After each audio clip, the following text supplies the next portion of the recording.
सहकारिता मंत्रालय के 5 साल पूरे होने पर आज भाजपा मंडप में एक भव्य आयोजन किया गया, जिसमें केंद्रीय सहकारिता मंत्री अमित शाह मौजूद रहे। और उस कार्यक्रम में क्या कुछ हुआ, इन 5 सालों में मंत्रालय की क्या उपलब्धि रही, इस पर बात करने के लिए हमारे साथ हैं सहकारिता मंत्रालय के ज्वाइंट सेक्रेटरी रमन कुमार जी। रमन कुमार जी, 5 साल पहले मंत्रालय नहीं था, तब सहकारिता के क्षेत्र में क्या स्थिति थी, और 5 साल के बाद जब मंत्रालय बन गया है तो इन 5 सालों में क्या अंतर आया है? आप जानते होंगे कि पहले सहकारिता मंत्रालय जब नहीं था, वर्ष 2021 से पहले कृषि मंत्रालय का भाग हुआ करता था। और पिछले 5 वर्षों में सहकारिता मंत्रालय के गठन के बाद से देश में जो पूरे सहकारिता क्षेत्र को गति मिली है, उसका निश्चित रूप से असर आज गांव-गांव तक पहुंच रहा है। पिछले 5 वर्षों में मंत्रालय ने अलग अलग संगठनों के माध्यम से, अलग मंत्रालयों के साथ मिलकर के 150 से भी अधिक इनिशिएटिव्स लिए हैं, जिसका पैक्स के संगठन में, बैंकों के संगठन में, डेयरी कोऑपरेटिव्स के स्ट्रेंथनिंग में, इन सभी सेक्टर्स में, और अब नए नए सेक्टर्स में भी मंत्रालय आगे बढ़ करके काम कर रही है। आपने देखा है कि हाल के दिनों में भारत टैक्सी लॉन्च किया गया, माननीय मंत्री जी ने इसे लॉन्च किया। और इसके साथ साथ सहकारी क्षेत्र में बीमा को स्ट्रेंथन करने के लिए भी इनिशिएटिव्स लिए जा रहे हैं।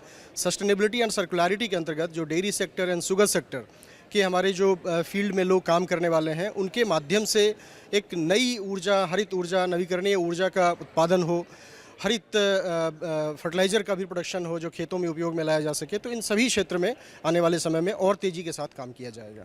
तो आज जो कार्यक्रम हुआ उसकी क्या रूपरेखा थी, उसमें कौन लोग शामिल हुए और उन्होंने क्या कोई विजन पेश किया?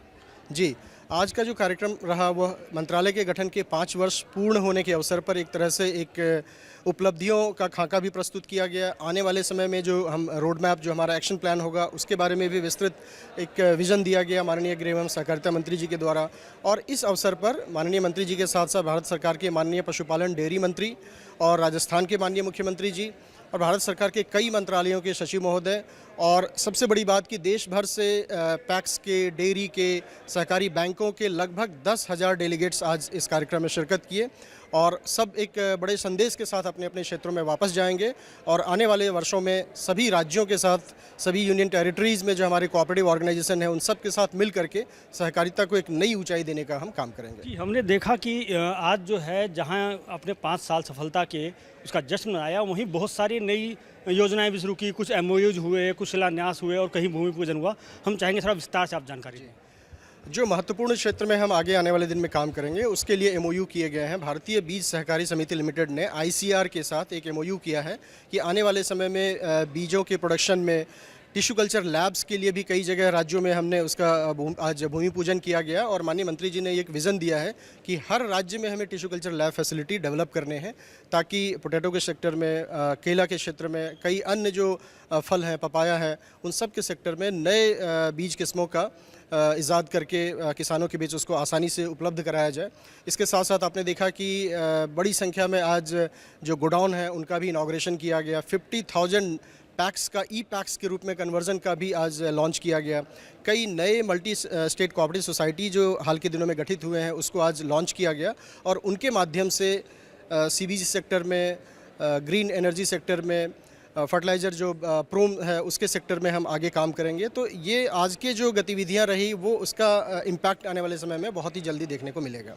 एक खास बात ये रही, केंद्रीय सहकारिता मंत्री ने जहां बहुत सारे विजन इसमें पेश किए, उसमें एक नया विजन उन्होंने दिया है कि बीमा क्षेत्र में भी सहकारी संस्थाओं की भूमिका बढ़ाई जाएगी। तो इस तरह से और कौन कौन सी मुख्य बातें रही उनके भाषण में, जिससे हमें अगले 5 साल का खाका समझने में आसानी होगी? जैसा आपने बीमा क्षेत्र के बारे में बताया, अभी जो हमारी इंश्योरेंस की ज़रूरतें हैं, हमारी डेयरी कोऑपरेटिव्स की, पैक्स की, तो उसके लिए हमें अलग अलग कंपनियों से जुड़ना पड़ता है। माननीय मंत्री जी ने विज़न दिया है कि इंश्योरेंस सेक्टर में cooperatives, multi state cooperative society का गठन करके उनके माध्यम से जो बीमा की ज़रूरतें हैं हमारी कोऑपरेटिव्स की, उसको पूरा किया जाए। इसके साथ साथ मैं बात करूं तो सहकारी बैंकिंग क्षेत्र में बहुत ही महत्वपूर्ण विज़न उन्होंने दिया है। पिछले 5 वर्षों में 2 महत्वपूर्ण संगठनों को तैयार किया गया है, NUCFDC और SSPL, जो कि ग्रामीण सहकारी बैंक और अर्बन कोऑपरेटिव बैंक्स के लिए काम कर रही है। जो मॉडर्न बैंकिंग फैसिलिटी है, जिसकी न होने की वजह से हमारे बैंक पीछे छूट जा रहे थे, अब RBI के अप्रूवल से टेक्नोलॉजी एंड इनोवेशंस के साथ जुड़ करके हमारे सारे देश भर में करीब 1450 अर्बन कोऑपरेटिव बैंक्स हैं और 380 से भी अधिक ग्रामीण सहकारी बैंक हैं।